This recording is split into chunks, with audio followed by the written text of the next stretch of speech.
अरे बच्चों, दोस्त, इस मौजू पर आज हम लफ्जों का पहाड़ बनाएंगे।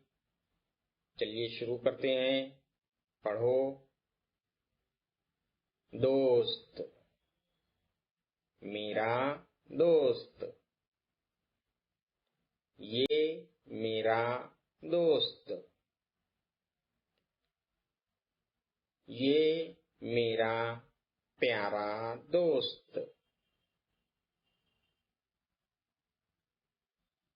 ये मेरा प्यारा दोस्त अरबाज।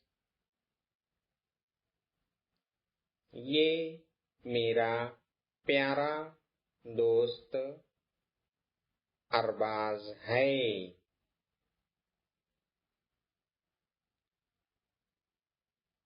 ये मेरा बहुत प्यारा दोस्त अरबाज है।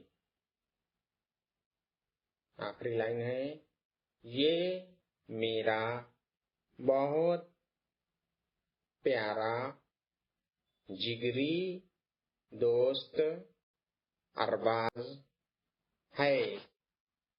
बन गया ना पहाड़? शुक्रिया।